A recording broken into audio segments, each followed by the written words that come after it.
um novo fenômeno, o fenômeno da difração. Esse é um fenômeno bem simples, tá? O fenômeno da difração é a capacidade da onda de contornar um obstáculo que está à sua frente ou de penetrar em um orifício ou em uma fenda, tá?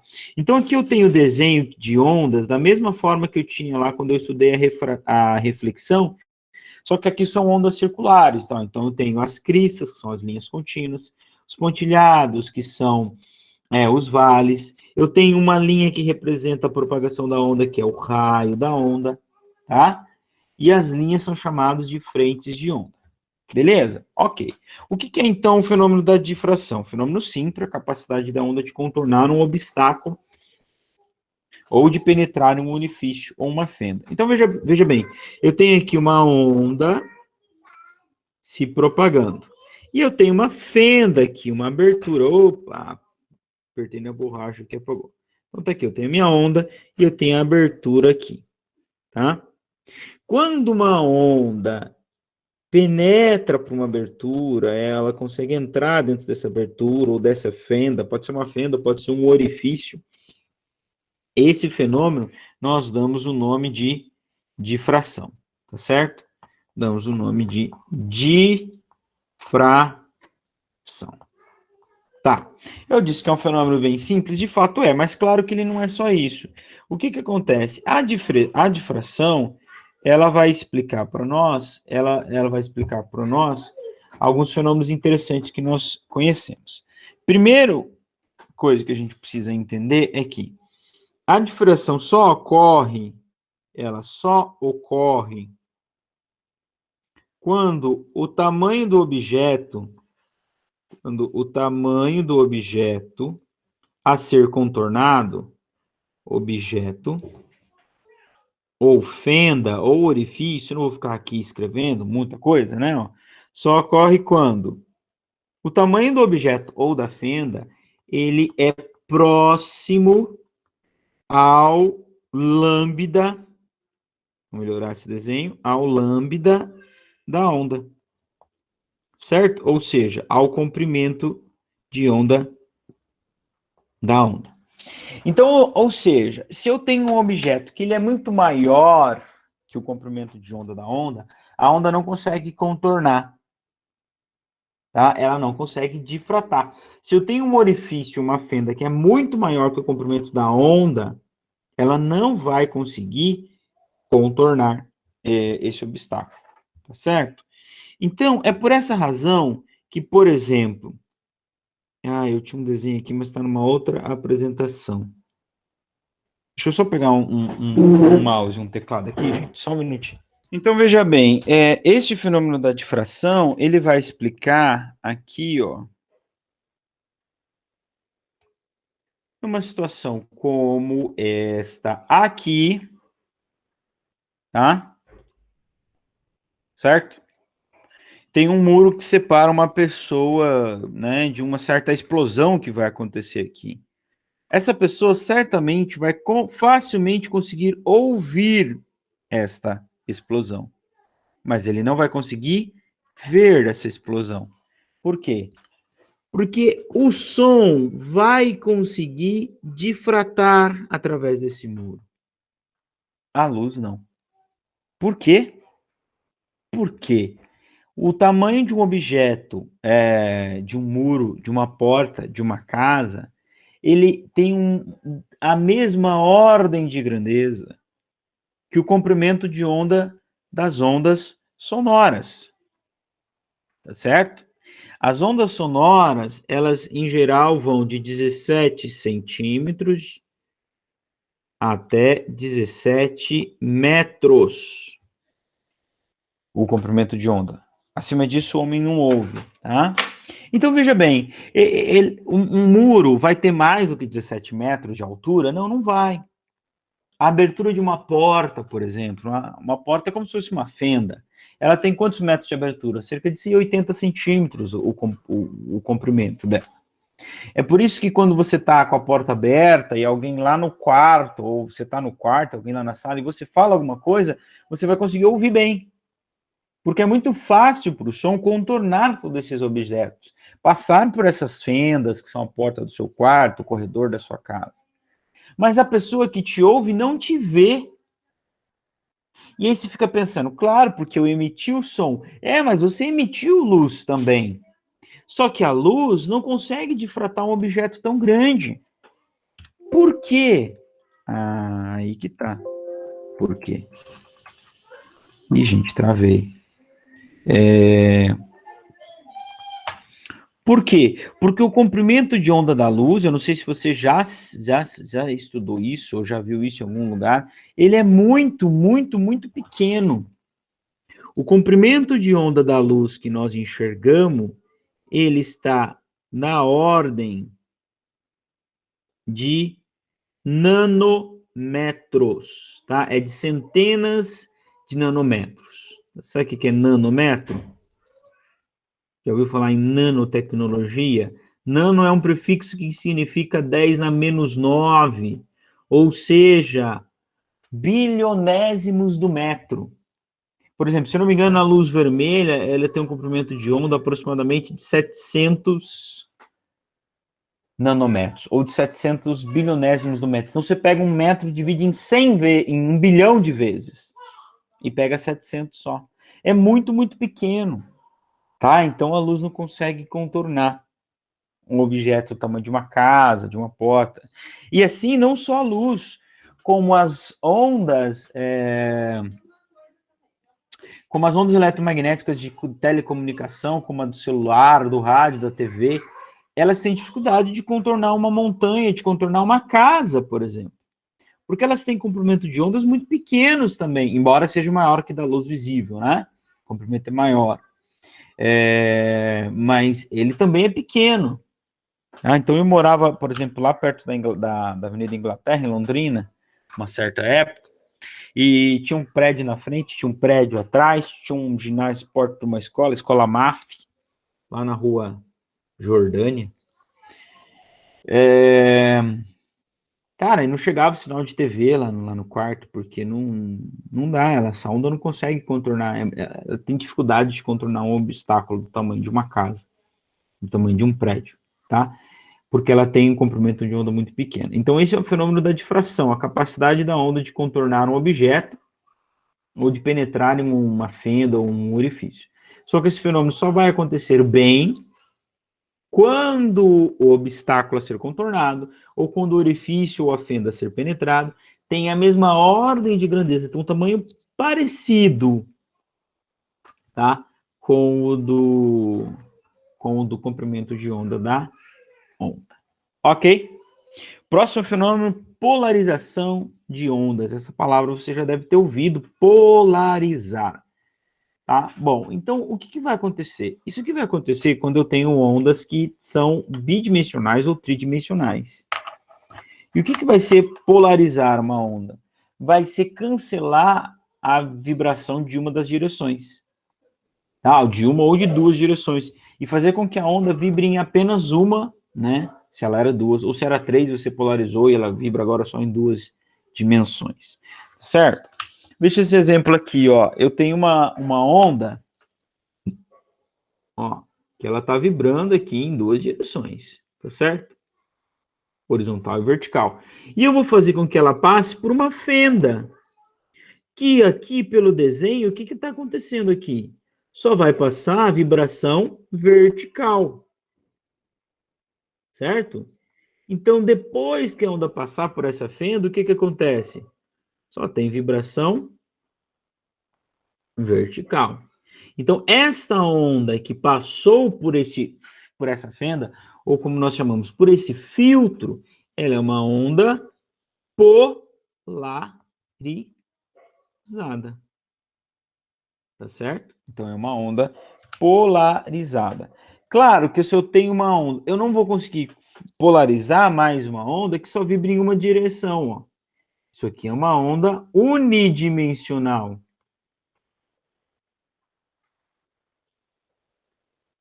Tá? Se eu polarizar ela, ela deixa de existir, porque ela só tem uma direção. Então, eu não consigo mais polarizar ela. Como é que eu vou cancelar aquela direção? A única direção de vibração é a vertical. Se eu cancelar, eu cancelo a onda. Então, eu só posso polarizar ondas bi ou tridimensionais. Posso fazer a bidimensional virar unidimensional, cancelando uma direção. Posso fazer a tri virar bi, ou fazer a tri virar duas. Virar uni também, se eu cancelar duas. Tá? E é por essa razão também que as ondas longitudinais, elas não podem ser polarizadas. Por quê? Porque a vibração e a propagação dela estão na mesma direção. Tá? Ela está vibrando assim e se propagando assim também. Então, se eu for cancelar a vibração, por exemplo, horizontal aqui, eu coloco um filtro aqui, ó, para só deixar passar a vertical. Tá? Olha aí. O que vai acontecer? Não vai passar nada. A onda morre. Tá? Eu não consigo polarizar ondas longitudinais, como o som, por exemplo. Tá? Não consigo. Só consigo polarizar ondas transversais que não sejam unidimensionais. Sejam bi ou tridimensionais. Bom, a polarização é um fenômeno interessante. Esse sistema de 3D, hoje em dia nós temos vários sistemas de 3D, tem um de captação antiga, enfim. Mas vamos entender isso aqui e que ele usa o fenômeno da polarização, que são dessas lentes vermelhas e azuis. Tá? Vocês já devem ter visto isso aí em algum lugar. Como é que funciona esse fenômeno aqui? Como é que eles usam o fenômeno da polarização para gerar uma imagem em 3D? A primeira coisa que você precisa entender é que o nosso olho, cada olho enxerga uma posição diferente, tá? E a junção das duas imagens processadas pelo cérebro que nos dá a impressão de 3 dimensões, tá certo? Então, como é que antigamente eles faziam? Eles colocavam duas imagens levemente deslocadas. Se você olhar para isso que está na sua tela aí, então o que é isso aqui, gente? São duas imagens sobrepostas, uma avermelhada, uma azulada, e uma está deslocada da outra, tá? Uma está deslocada, por isso que não tem foco. E aí, o que você usa? Você usa duas lentes, um polarizador vermelho, que vai deixar passar a imagem avermelhada, e a azul não vai passar, e um polarizador, um filtro azul, que vai deixar passar a imagem azulada, e a vermelha não vai passar. Tá certo? Então, o que vai acontecer aqui?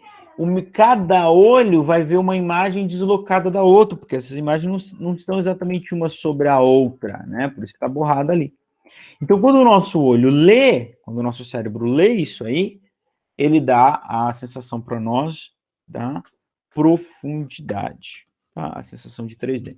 Hoje existe, não cabe aqui eu discutir agora, mas hoje a gente tem várias outras tecnologias, né? Inclusive do 3D ativo, né?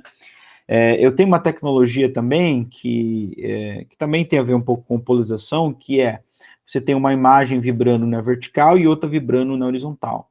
E daí você usa um óculos que tem um filtro vertical, o outro filtro horizontal. Tá certo?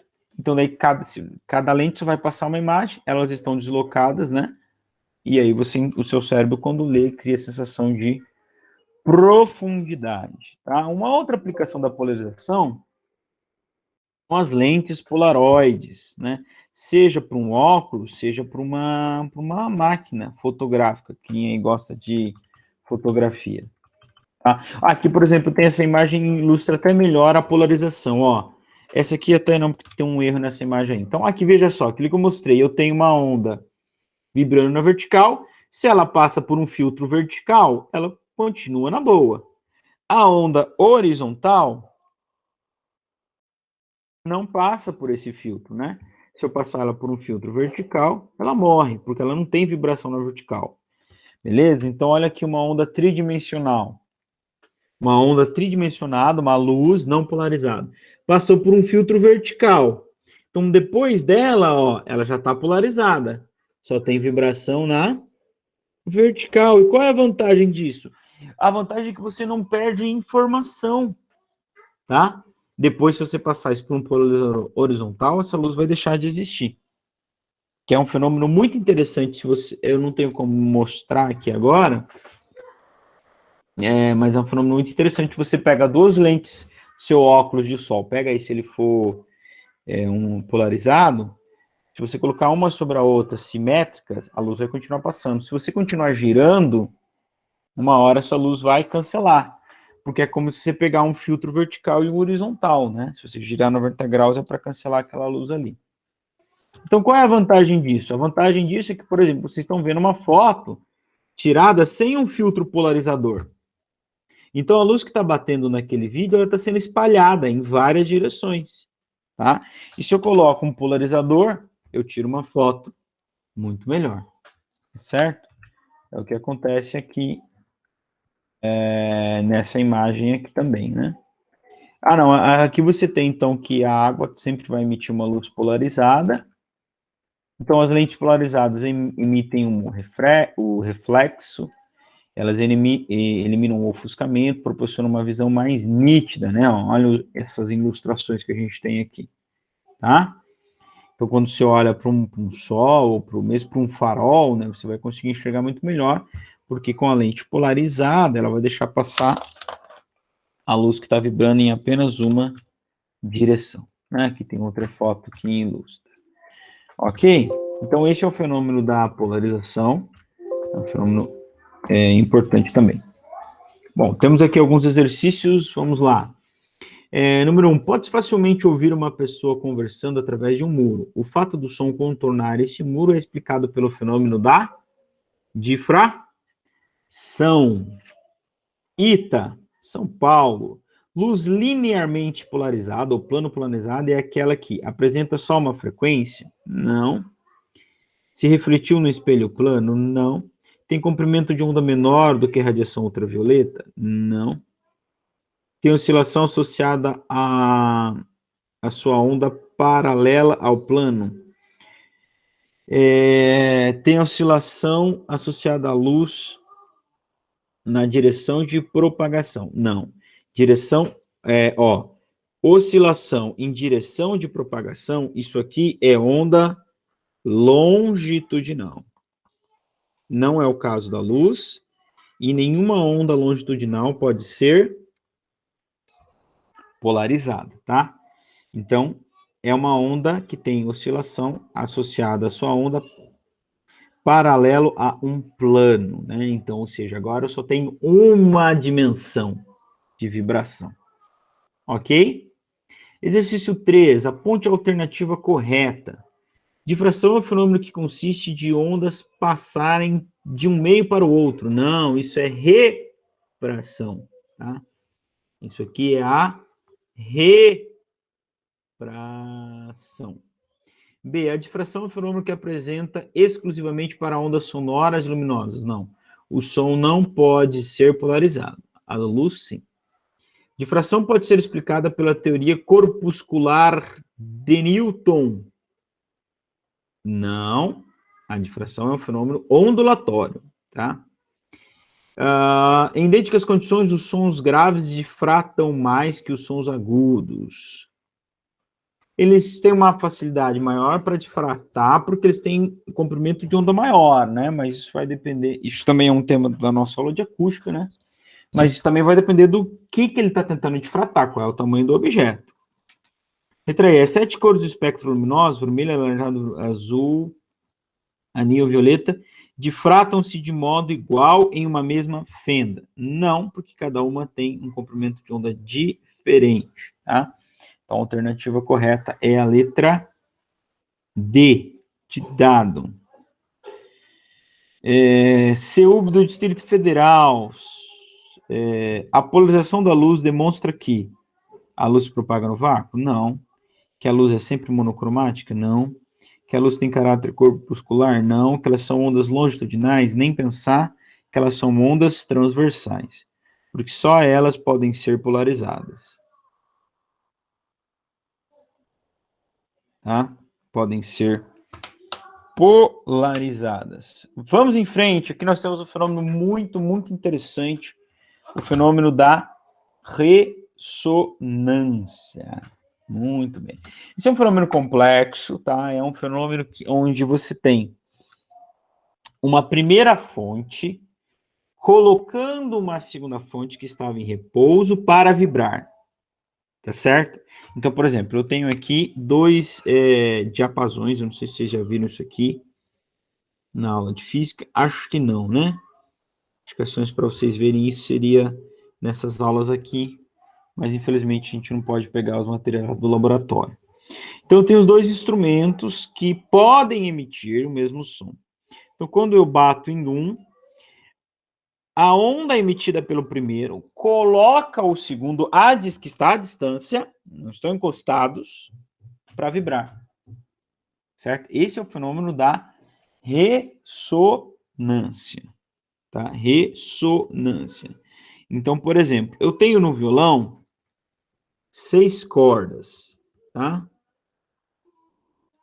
E eu não sei se vocês sabem, mas a primeira corda e a última corda referem-se à mesma nota, nota Mi.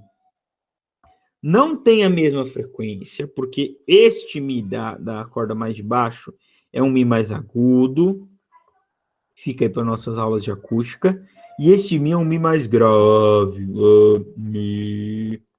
E esse aqui é um Mi, beleza? Então eles não têm a mesma frequência, mas referem-se à mesma nota, tá?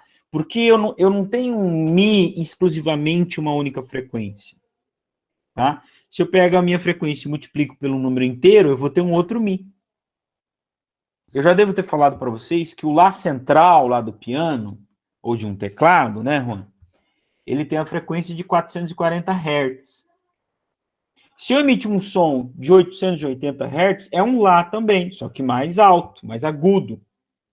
Se eu emitir um som com 220 Hz, é um Lá também, só que mais grave, Lá, Lá, tá certo? Então, uma nota, ela não tem uma única frequência. Sempre que eu multiplico uma nota por um número inteiro, eu gero uma outra nota, a mesma nota, só que em outra escala, né? Ou para quem toca o teclado ou o piano, em outra oitava, né? Dó, ré, mi, fá, sol, lá, si, dó, dó, ré, mi, fá, sol, lá, si, dó. Então, passei por uma outra escala, né? Estou acima lá. Bom, por que eu estou dizendo tudo isso? Não quero me adiantar na aula de acústica, mas por que eu estou dizendo tudo isso? Porque se eu tenho duas notas mis, essa misona pode pôr essa mizinha, que a gente chama, né, misona e mizinha, porque como é grossona, outra é fininha, para vibrar por ressonância, sem encostar. Quando eu toco uma no corda mi, eu posso pôr a outra para vibrar. Por qual fenômeno? De ressonância. Mas eu nunca vou pôr a corda lá, aqui é a corda lá, tá, gente? Para quem não toca violão, essa é a lá, quinta corda. A Mi não pode pôr a corda lá para vibrar por ressonância. Tá certo? Então, para que o fenômeno da ressonância aconteça, a fonte que vai pôr o que está em repouso para vibrar, ela tem que vibrar com uma frequência múltipla da frequência da fonte. Vocês não estão entendendo, né? Eu vou explicar de novo. Então, suponha que eu dei o exemplo da corda lá, porque eu sei de cabeça qual é a frequência. Então, esse lá aqui, 440 Hz, tá? Por que a corda Mi não pode pôr a corda lá para vibrar? Pode bater com força, não vai fazer vibrar por ressonância. Porque a frequência dela não é um múltiplo de 440. Para eu pôr esta corda para vibrar por ressonância,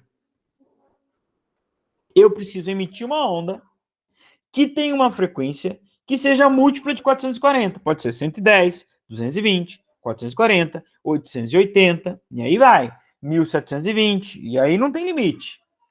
Certo? Vai multiplicando 440 por meio, por 1, por 2, por 3, por 4, por 5, enfim. Tá bom? Então, o fenômeno da ressonância, ele só vai ocorrer quando a fonte, eu tenho uma fonte e um objeto que está em repouso, que vai ser posto para vibrar. Quando a fonte que vai ativar o objeto que está em repouso vibrar com uma frequência múltipla da frequência daquela fonte, ou da frequência fundamental que a gente chama. Tá certo? Por exemplo, aqui quando eu estou num trampolim, quando eu estou empurrando alguém no balanço, esse fenômeno, esse movimento, esse fenômeno que acontece aqui é ressonância. Pode não parecer, mas é. Quando eu estou pulando, eu estou pondo a cama elástica para vibrar. E eu tô exercendo vibração nela na mesma frequência com que eu tô pulando nela. Percebe? Então esse meu movimento vai tendo uma amplitude cada vez maior. Essa é uma característica da ressonância, tá? Amplitude cada vez maior. Faltou um vez. Cada vez maior. Tá? Quando eu estou empurrando alguém no balanço, olha, já empurrou? É ressonância. Eu não empurro a pessoa lá no meio do movimento.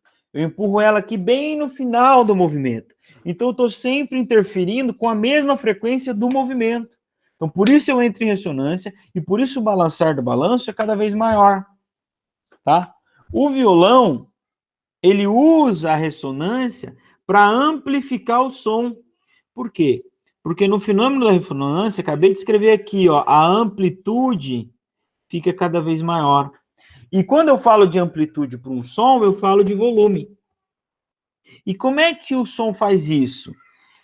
Aquele corpo do violão, a maior parte do violão, que é oca, que é chamado de caixa, para quem toca violão, aprende isso na primeira aula, o que é o braço, o que é a mão, o que é a caixa. Essa caixa, o nome técnico é caixa de ressonância. Por que ela existe? Porque, olha, veja só, quando você bate o dedo numa corda, você emite um som que não é audível. E esse som vai pôr as moléculas do ar que estão presas ali dentro da caixa, para vibrar. E eles vão se refletindo ali dentro e se interferindo e entrando em ressonância e aumentando cada vez mais a amplitude até que a gente escute o som. Tá? Este fenômeno aqui é sensacional. Você já viu isso aqui? Um copo fino de cristal pode se quebrar se entrar em ressonância com a frequência de uma voz de um cantor. Já viu isso? Vou mostrar para vocês. Só um minuto. O forno de micro-ondas, como que ele aquece? Isso aqui é extremamente interessante se nós voltarmos lá para a física térmica. Por quê? O que ele faz é mandar ondas eletromagnéticas de frequências próximas à da molécula da água. Só que ela vai mandando a onda para uma direção e depois ele inverte, manda para outra. Manda numa, manda para outra. E essas ondas começam a vibrar. Essas ondas não, né? As moléculas da água presentes no elemento começam a vibrar. E eles vão entrando em ressonância. E se eles começam a vibrar, olha aí, energia térmica. Tá certo? Aí eu aumento a energia térmica, então eu esquento. Tá certo? Então é por isso que o micro-ondas ele funciona muito bem com alimentos que têm água. Porque essa inversão aqui do campo eletromagnético que ele emite, ele vai interferir com a molécula da água. Essa molécula interfere com o campo eletromagnético, porque é uma molécula polar. Mas isso é um assunto para aula de química. Mas aqui eu tenho um fenômeno de ressonância. Tá? E como ele vai aumentando cada vez mais a amplitude no fenômeno da ressonância, o que pode acontecer? Pode esquentar isso aqui, pode quebrar a taça. Quando eu emito um som, eu vou colocar essa taça em ressonância, ela vai quebrar. Sabe por que ela vai quebrar? Porque quando eu entro em ressonância, a amplitude do movimento fica cada vez maior. E eu vou dizer uma coisa para vocês que talvez vocês já saibam. Um vidro não foi feito para se mexer, não é? Ele é uma coisa rígida, tá? Então, quando você coloca ele para vibrar, ele não foi feito para vibrar, não, irmão. Então, ele quebra, tá certo? Mas, para isso, se você já viu esse vídeo, o que aquele cara faz? Ele primeiro bate na taça para ouvir o som que ela emite. E ele tem que emitir um som que seja igual ou que tenha uma frequência múltipla do som natural da taça. Porque é só aí que a ressonância acontece, senão não acontece a ressonância, tá? Vamos ver se vocês conseguem ouvir esse vídeo aí. Vocês estão ouvindo o som do vídeo? Mais chances de quem canta metal ou lírico. Sim, professor. Sim? Então, beleza. Na banda de heavy metal Xamã, e tem uma certa prática com notas agudas. Só que não é esse timbre mais fino que vai quebrar uma taça, por exemplo. Para isso, A voz precisa atingir uma frequência específica. A taça, ela tem um modo próprio de vibração, né? Se eu tocar, bater nela, eu consigo escutar. Por isso, Fantástico separou vários tipos de taças. Cada uma vibra numa frequência diferente. O desafio do Thiago é ouvir essa frequência e imitar igualzinho com a voz. A energia que ele está colocando com a voz é absorvida pela taça e acaba se somando, se adicionando até um ponto em que ela quebra. Quando o Thiago consegue encontrar a nota certa, o canudo começa a sambar lá dentro da taça. O canudo mexe porque a taça está vibrando, mas a vibração da taça é mais rápida do que a gente consegue enxergar. Em super câmera lenta, dá para ver direitinho a taça vibrando. Vibrando cada vez mais. Porque está em ressonância. E ele morreu. Som é liberdade, não só emocional, que é o que eu já sentia, mas física. A taça que se quer. Ele engoliu um caco de vidro ali. Brasília são fenômenos diferentes, mas eles têm algo em comum. Ambos estão ligados com a transmissão das ondas sonoras. Certo? Então, esse é o fenômeno da ressonância. Ok? Agora, esse fenômeno é tão sério, gente, que na engenharia civil eu tenho que levar em consideração isso. Por quê? Como ele falou, frequência natural, a taça tem uma frequência natural. Você bate nela, ela emite um som. Tudo tem uma frequência natural de vibração. Tudo. Inclusive um prédio ou uma ponte. E eu não posso projetar uma ponte ou um prédio que tem uma frequência natural de vibração específica que pode coincidir com a frequência de ventos. Porque senão vai acontecer uma tragédia. O que aconteceu aqui? Esse é um vídeo de uma ponte que caiu. Por quê? Porque ela entrou em ressonância com um vento. Então, olha ela balançando. 1941, vocês podem pesquisar isso no Google. Se vocês quando eu mostro isso, os alunos duvidam, né? Falam que não é verdade. Mas por quê? Porque bateu uma rajada de vento que era próxima à frequência natural de vibração dessa ponte. E colocou ela em ressonância. E uma vez que ela entrou em ressonância, não há o que você possa fazer, porque a amplitude do movimento vai ficar cada vez maior, até que ela vai entrar num colapso e essa ponte vai cair. Olha aí. Desabou. Tá? Desabou. Então, sempre que eu vou construir uma estrutura, ainda mais uma como essa, né, que é uma ponte elevada, né, eu tenho que levar em consideração qual é a frequência de vibração do natural dela. Tá bom? Se vocês quiserem procurar, ó, tá aí a ponte de Tacoma-Norrow, nos Estados Unidos. Tá? Bom, o que nos falta? Interferência de ondas. Tá? Interferência de ondas, gente, vai ser quando duas ou mais ondas vão, como eu posso dizer, interferir entre si, né? Elas vão uma interferir na outra de tal forma que elas possam se somar ou se subtrair. Então aqui eu tenho, olha, eu tenho duas ondas numa corda, tá? Isso é uma coisa interessante, olha, são duas ondas. Uma gerada pela mulher, outra gerada pelo homem, tá? Por que isso é interessante? Porque para que haja interferência, eu preciso ter duas fontes de ondas distintas, tá? Eu já vou dar o exemplo do som aqui. Se você está num ambiente que tem uma única caixa de som ligada, não pode haver interferência. Não pode haver interferência. Tá bom? Então, essa interferência, ela pode acontecer o seguinte, pode acontecer que haja um encontro de duas cristas, ó.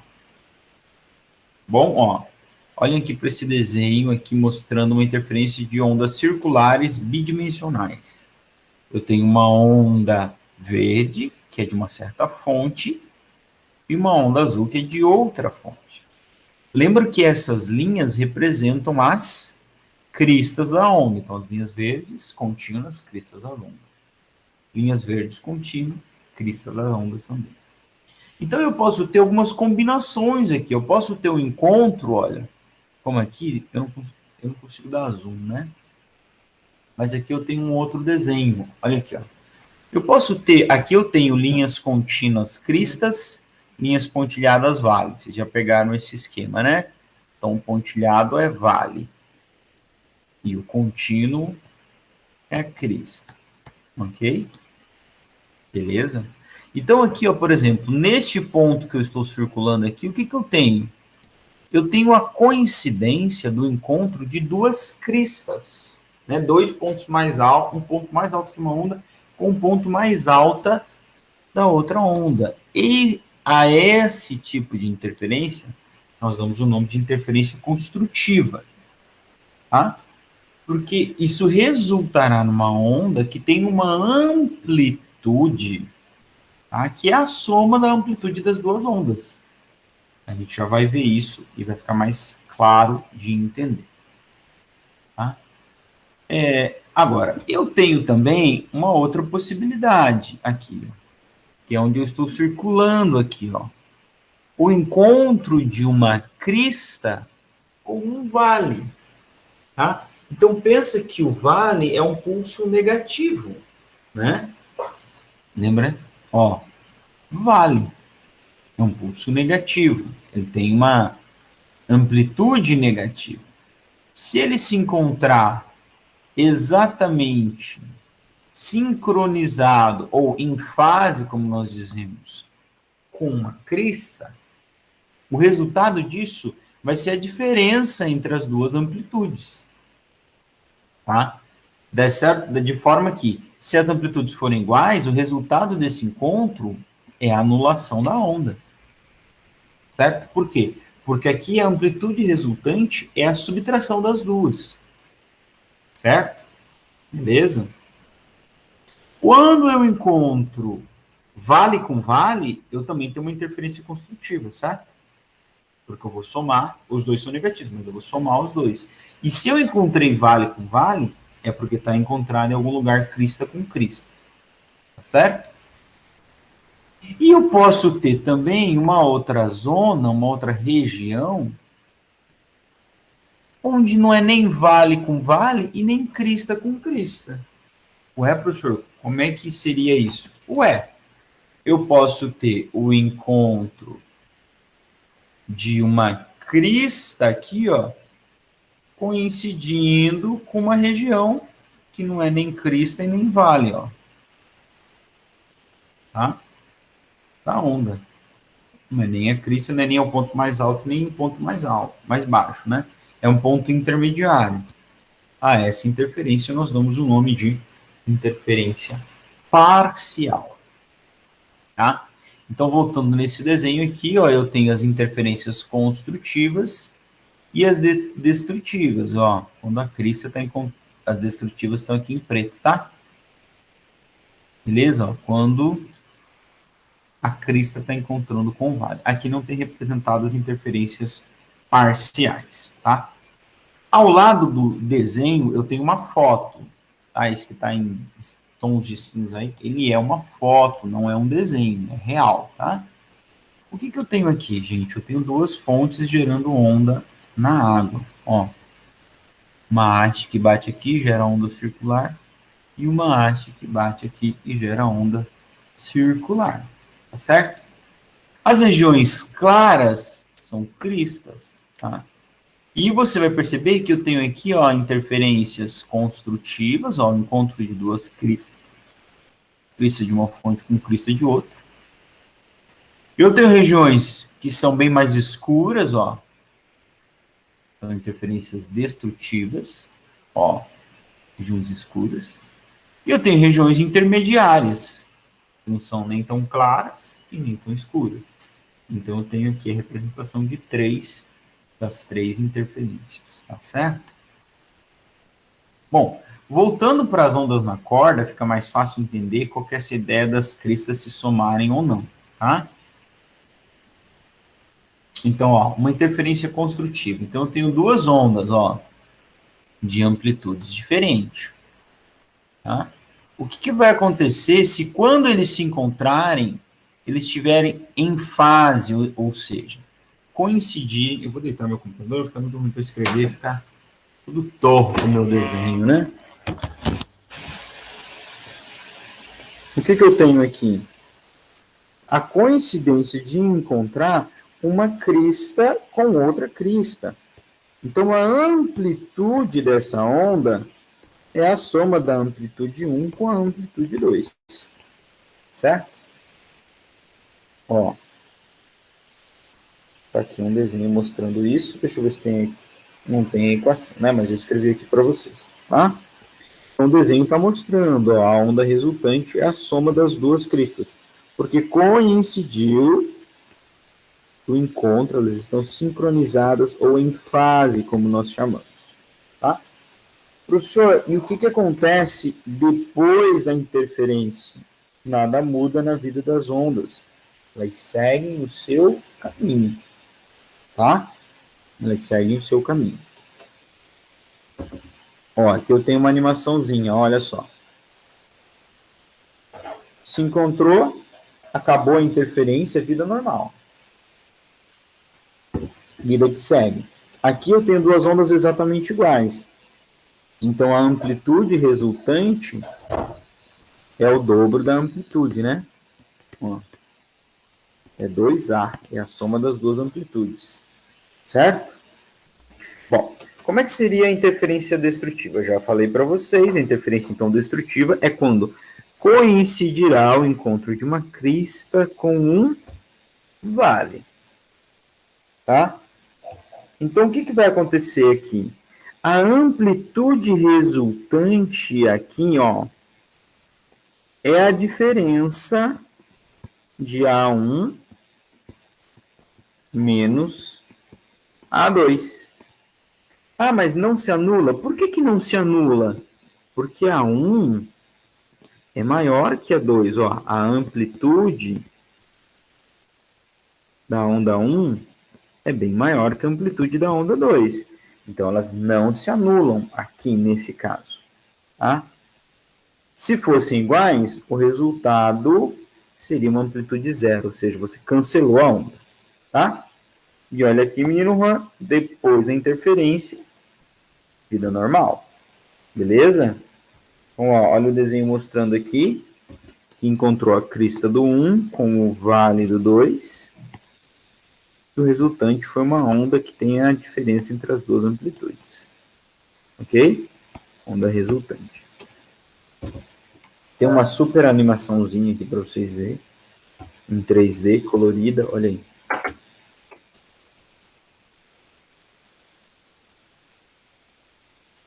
Não olhe para essa animação e pensem que elas inverteram, porque dá a impressão que elas estão trocando de lugar. Não, não estão trocando de lugar. Ó. Ó, essa onda estava vindo para cá, a onda negativa estava indo para lá, ela continua, só isso. Só que em algum momento ali, por uma fração de tempo, elas se anulam, tá? Por que se anulam? Vamos ver se eu consigo parar. Não consigo, cadê meu mouse? Vamos ver.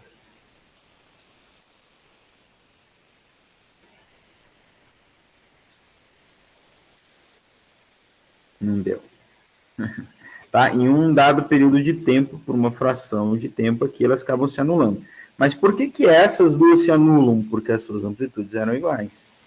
Ó, aqui já estão elas se reerguendo de novo depois da interferência, tá? Beleza? Então, aqui a amplitude resultante é zero, porque as ondas que se interferiram destrutivamente tinham amplitudes iguais. Ok? Então, eu falei que ia citar o exemplo do som. Então, esse fenômeno na prática, ele pode ser percebido quando você está, por exemplo, em algum evento, num espaço amplo, né? E você tem, numa praça ou num salão muito grande, você tem duas caixas de som que está mandando o som para o ambiente, né? Então, você vai ter ondas sonoras de duas fontes, tá? Certo? Então, essas ondas vão se interferir. Como eu disse, se você tem apenas uma única caixa de som, não há interferência, porque aí é uma única fonte. Tá, e o que quer dizer, professor? O que vai acontecer na prática quando gerar essa interferência aí? Quando gerar essa interferência, gente, a gente vai mexer o que com a onda? O que acabamos de ver? Apenas com a amplitude. E o que a amplitude define um som bom? Isso é o tema da nossa próxima aula, hein? Acústica, estudo do som. Estão animados? Estudo do som é muito interessante, tá? No som, numa onda sonora, a amplitude de uma onda, ela é diretamente relacionada ao seu volume, certo? Diretamente relacionado ao seu volume. Então, o que vai acontecer aqui na região do espaço onde estão os espectadores ou os ouvintes? Eu vou ter região onde vai haver interferências construtivas e vou ter região, eu não vou nem saber desenhar aqui, onde vai haver interferências destrutivas. E vou ter regiões onde vai haver interferências parciais. O que isso vai resultar para nós na prática? Eu vou ter regiões onde eu tenho um volume maior, vou ter regiões onde eu vou ter um volume menor, e vou ter regiões onde eu vou ter um volume mais ou menos. Tá? Conforme eu me locomover por esse espaço onde o som está se espalhando, onde está havendo a interferência, eu vou ver que em determinadas regiões eu escuto um pouco mais forte, ou em determinadas regiões eu escuto um pouco mais fraco. E antes que o Juan pense, claro, professor, se eu for perto da caixa eu escuto mais forte. Não estou falando disso. Não estou falando de você se aproximar ou se afastar da caixa. Tá? Se você andar paralelo às caixas, mantendo a mesma distância das caixas, você vai ver que vai ter região que você vai ouvir o som mais forte e região que você vai ouvir o som mais fraco. Por quê? Porque vai acontecer interferências construtivas, que vai gerar um som mais forte, destrutivas, que vai cancelar o som. Na prática, ele nunca acontece cancelamento total. Interferências parciais. Tá, beleza? Outra aplicação que nós temos para essa interferência de ondas é nos aeroportos. Né? O que acontece? Para gerar mais conforto acústico,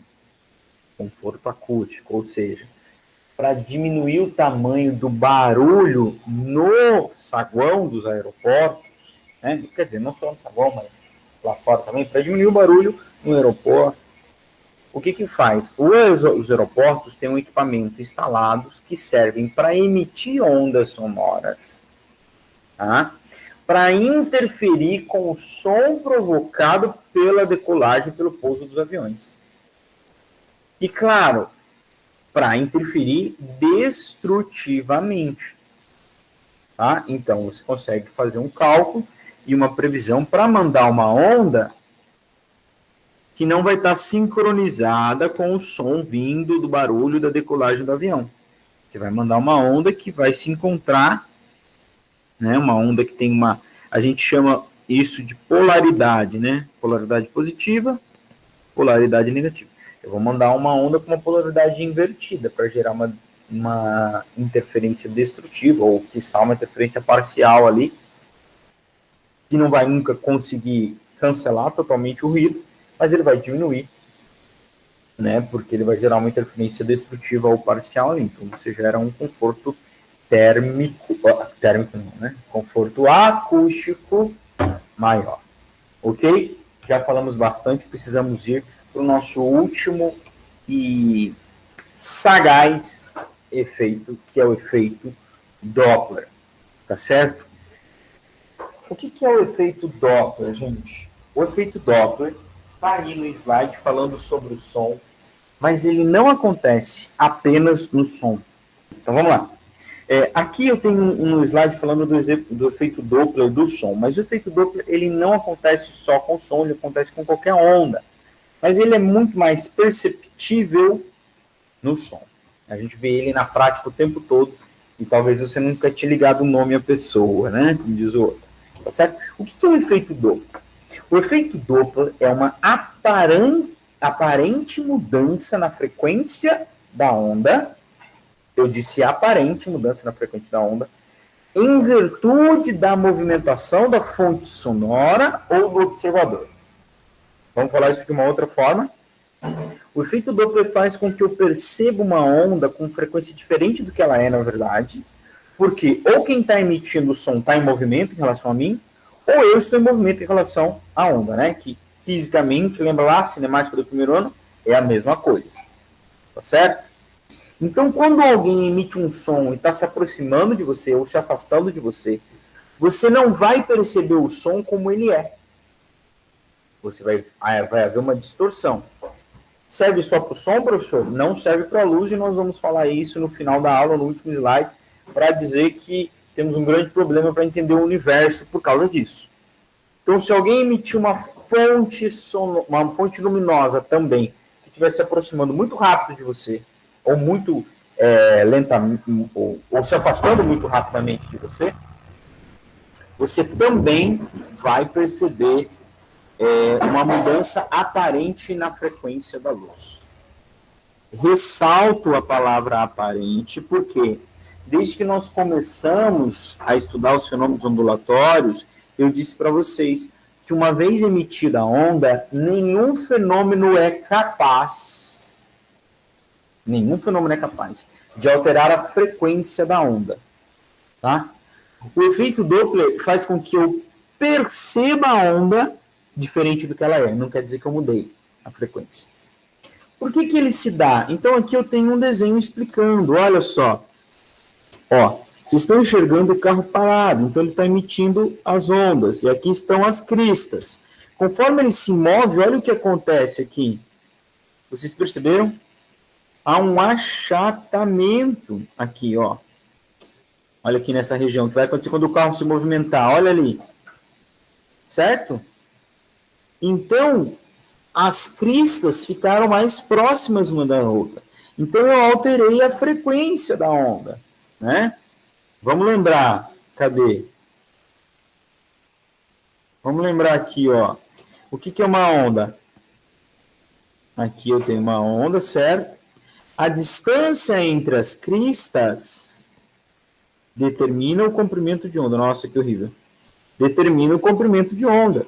Se eu estou alterando isso aqui, eu estou alterando o comprimento de onda.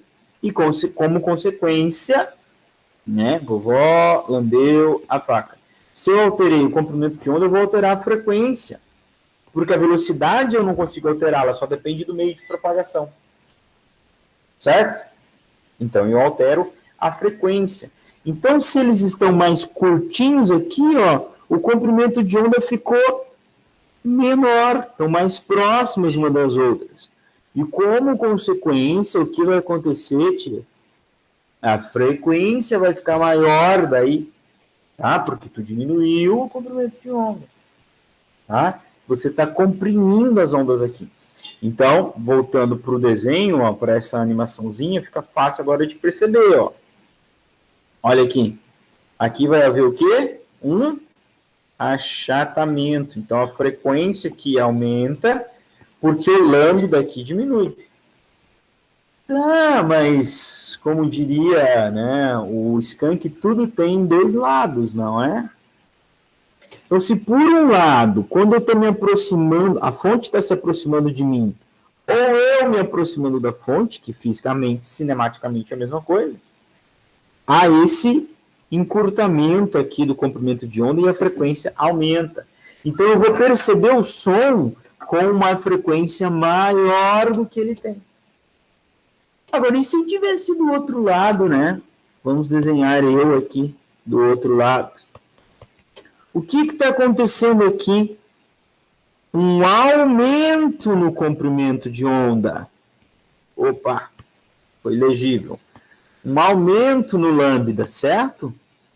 E o que vai acontecer com a frequência aqui? Vai diminuir. Tá? Então, falando especificamente do som, isso é tema para a nossa próxima aula. Quando eu mexo na frequência de um som, eu vou mexer em quão grave ou quão agudo ele é. Se eu aumento a frequência, eu vou ter um som mais agudo. Sério, eu não sei o que é um som agudo, não tem problema, é um som mais fino. um agudo, né? E por outro lado, se eu diminuo a frequência do som, eu vou ter um som mais grave, que é sinônimo de um som mais grosso. Tire suas mãos de mim. Eu don't have pertenço a you, ok? Tá? Então, o que vai acontecer? Quando uma fonte sonora estiver se aproximando de mim, eu vou perceber o som com uma frequência maior do que ele é. Ou seja, mais agudo, mais fino. E quando ela estiver se afastando, eu vou perceber ela mais grave do que ele é. Tá?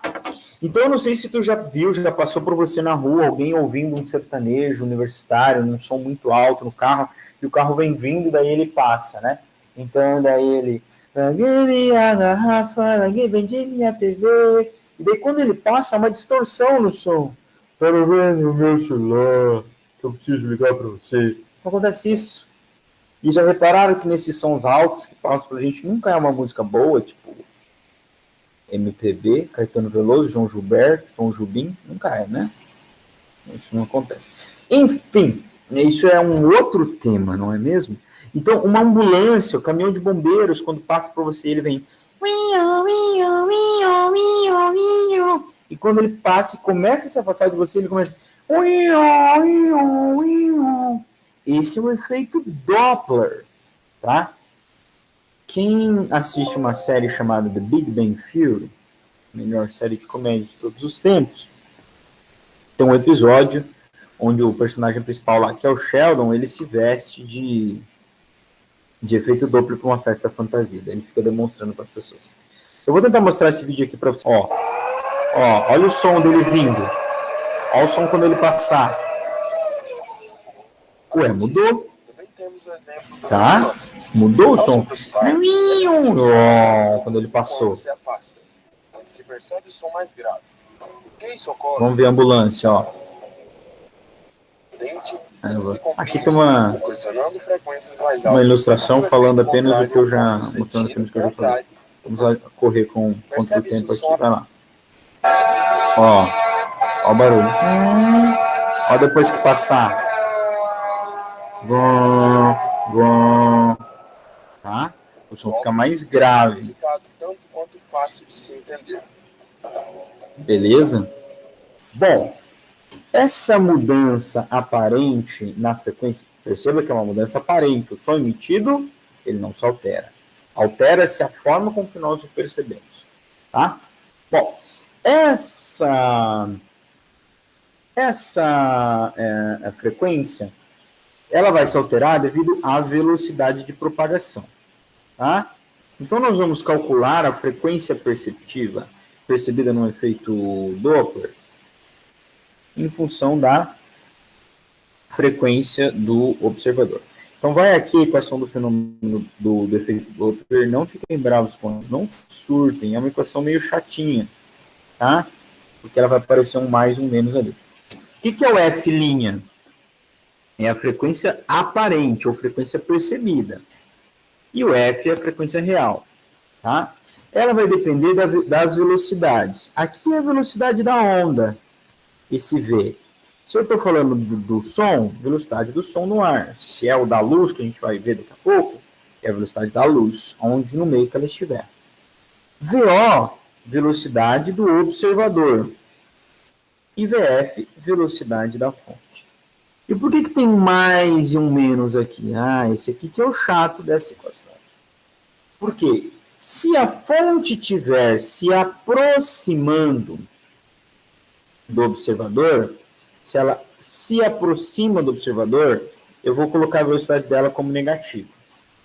Se ela se afasta do observador, eu vou colocar a velocidade dela como positiva. E VO é a velocidade do observador. Por que tem um mais ou menos? Porque daí vai ser o contrário. Ó. Quando o observador se aproxima da fonte, a velocidade dele é positiva. Quando ele se afasta, a velocidade dele é negativa. Tá? Então é meio chata essa equação por causa desses detalhes aí com relação ao sinal.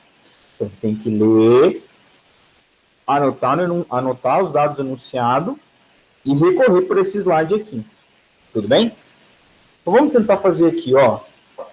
Um automóvel com velocidade constante de 72 km por hora se aproxima de um pedestre parado. Então aqui eu tenho a velocidade do automóvel e a do pedestre. Se ele está parado, qual é a velocidade dela? 0. A frequência do som emitido pela buzina é de 720 Hz. Buzina de quem? Do automóvel.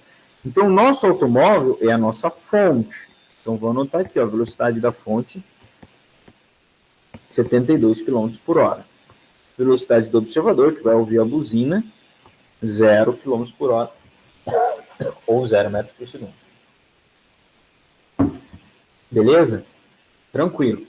Qual a frequência emitida? A frequência emitida está aqui. Então, é o F real, 720 Hz. Sabendo que a velocidade do som no ar é aproximadamente, né, 340 metros por segundo. Então, esse aqui é a onda, o som da onda. A frequência do som que o pedestre irá ouvir será de, não será de 720, tá? Então, o que ele quer? O som percebido ou o som ouvido. Ele quer o F', beleza? Então, é só a gente jogar na equação. Aqui tem uma facilidade a mais que o pedestre está parado. Então, eu só vou trabalhar com a velocidade da fonte. Cadê a velocidade da fonte? Está aqui. Essa velocidade é com que ela, deixei até sublinhado aqui, ela se aproxima. Então, vamos voltar para o slide anterior. Velocidade da fonte quando anda em direção ao observador, negativo. Então, essa velocidade aqui tem que ser negativa, tá? Então, vamos fazer a equação aqui, ó. Fazer o exercício aqui, aliás. Velocidade da fonte, menos 72 km por hora. Velocidade do observador, 0. Velocidade da onda, 340 metros por segundo. Frequência F, 720 Hz. E a frequência percebida é quem eu quero, ok? Perceberam um problema, ó? Quilômetros por hora. No SI, metros por segundo, no SI em Hertz. Então, claro que eu vou ter que converter isso aqui para quilômetros por hora. Aliás, para metros por segundo. Professor, mas eu não lembro mais como que faz. Divide por 3,6, tá? Isso vai dar menos 20 metros por segundo, ok? Tá? Por que é menos? Porque essa fonte está se aproximando do observador. Então, eu não uso mais esse cara, vou usar esse aqui. Beleza, gente, agora é jogar na equaçãozinha também, né? Não é tanto problema assim. Velocidade da fonte, mais ou menos velocidade do observador, dividido por velocidade da fonte, mais ou menos velocidade... Aliás, da fonte não, da onda, mais ou menos velocidade da fonte, tá? Então, colocando os dados, olha só. F' é 720 que multiplica 340 mais ou menos 0, porque o observador está parado, dividido por 340 menos 20. Tá? Então, tu precisa resolver isso aqui primeiro, antes de fazer a multiplicação, porque está em metro, está entre os parênteses, né? Tá bom? Eu não sei se vocês sabiam, mas 340 menos 0, ou mais 0, dá 340, tá? E 340 menos 20 dá 320. Agora eu tenho uma divisão e uma multiplicação, você pode fazer o que você quiser primeiro, não tem preferência por nenhum dos dois, tá? Você fazendo essa conta, chegará à conclusão que o som percebido é o quê? Tem uma frequência maior ou menor? Maior, porque está se aproximando, tá? Então pensa na buzina vindo. Se afastando. Tá? Então a frequência aqui vai dar maior. Tá? Claro, porque 340 dividido por 320 dá mais do que 1. Multiplica por 720, dá mais que 720, tá? Já estava resolvido aqui esse exercício. O resultado é 765 Hz. Tá? A frequência percebida, o F'. Mas olha só, bem rápido, tá? Uma ambulância se afasta com velocidade constante de um observador parado. Então, olha só. Velocidade da fonte é constante, ela está se afastando, então é positiva. O observador está parado, então é zero. Tá? A frequência do som emitido pela sirene é de 1250, então isso aqui é o F. 1250 Hz. Vendo que a velocidade do som no ar é 340, então a velocidade da onda 340 de novo. Me travei aqui. Acho que eu dei um zoom. Então, 340 metros por segundo. E aqui ele te deu no exercício o som percebido, ó.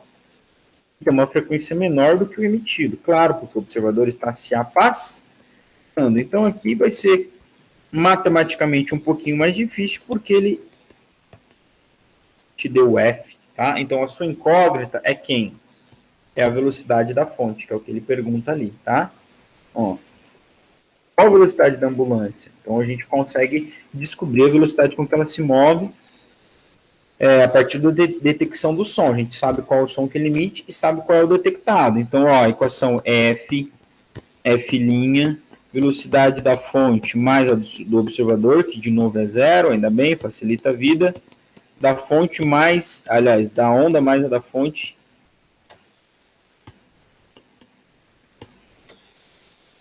Tá? A caneta tá bem loucona aqui.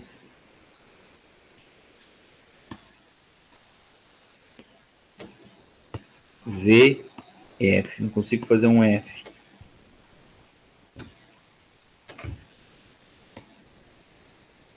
Foi horrível, mas foi. Então, qual é o problema aqui, matemático? Você vai ter que tirar a incógnita do denominador, ó. Aqui em cima, ó, esse cara é zero, tá, gente? Porque o observador está parado, então eu vou colocar o 340. Dividido por 340, entre parênteses, menos, aliás, mais a sua incógnita. Por que mais? Porque está se aproximando.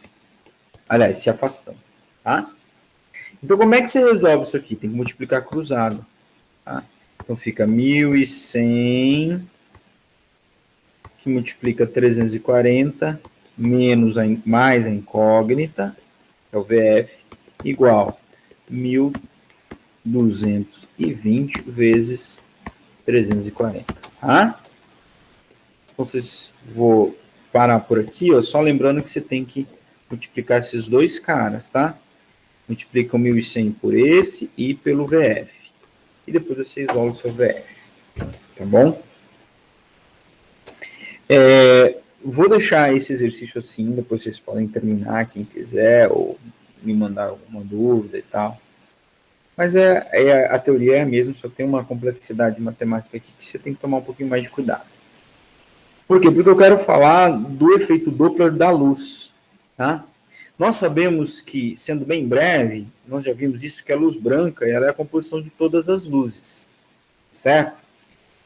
E talvez o que a gente não falou é que a luz de menor frequência é o vermelho, ó, 10 na 4 Hz. E a luz de maior frequência é o violeta, 10 na 20 Hz. Tá certo? 10 na 20 Hz. Então, o que acontece? Se eu capto a luz de alguém que emite luz branca e está se afastando de mim, ó, volta lá para o desenho. Pensa aqui, ó. Está se afastando de mim. O que eu vou perceber? Eu vou perceber essa luz com uma frequência menor do que ela tem.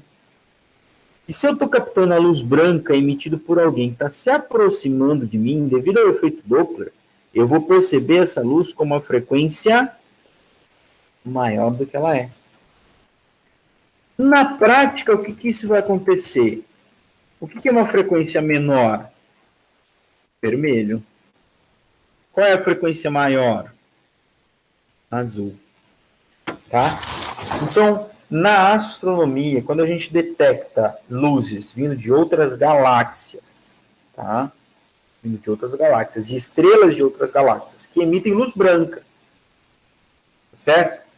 As luzes vindo de outras galáxias vão ser mais vermelhas do que as luzes das estrelas das nossas galáxias. Por quê? A explicação só pode ser uma. O que está acontecendo? Essa galáxia está se afastando da nossa. Tá certo? Então, por um lado, esse fenômeno é chamado de redshift. Redshift, red, vermelho, shift, deslocamento, né? A luz fica deslocada para o vermelho, fica mais avermelhada do que as luzes das estrelas das nossas galáxias, né? Que todas são luzes brancas. Então, com isso, nós temos a conclusão de que as galáxias estão se afastando de nós. E que o nosso universo não é estático. Tá? Então, se isso, por um lado, corrobora com a teoria do Big Bang, que deveria prever um afastamento das galáxias, já que, pela teoria do Big Bang, estava todo mundo num único ponto junto ao mesmo tempo, o efeito Doppler das galáxias mostra que elas estão se afastando. Ok, e era para estar se afastando. Mas o que acontece é que essas galáxias estão se afastando aceleradamente. E isso é um problema. Porque se a gente teve uma expansão lá no início, onde toda a energia foi liberada, já falamos disso lá na termodinâmica, né? As galáxias deveriam sim estar se afastando. Mas esse afastamento não era para ficar cada vez mais rápido o afastamento. Porque se vocês voltarem lá para o segundo ano, para acelerar alguma coisa, eu tenho que fazer o quê? Gastar energia, né? Trabalho, lembra? Trabalho, energia, quando eu quero acelerar algum corpo, né? Essas leis de Newton, eu preciso aplicar uma força, eu preciso gerar um trabalho durante o deslocamento. E a pergunta é, quem é que está acelerando essas galáxias? A gente não sabe. Por isso a gente criou a ideia da energia escura. Tem alguém injetando energia no universo, que a gente não sabe nem quem, nem o que é, né? Porque a gente nem sabe nem qual é a natureza dessa coisa que nós chamamos de energia escura. Então fica aí para a gente mais uma reflexão, né, de como que a gente pode olhar para alguns fenômenos tão simples, mas que, na verdade, o universo está todo interligado, né? A lei da física que acontece aqui, na ambulância passando, vai mostrar também que o universo está em expansão. Tá bom?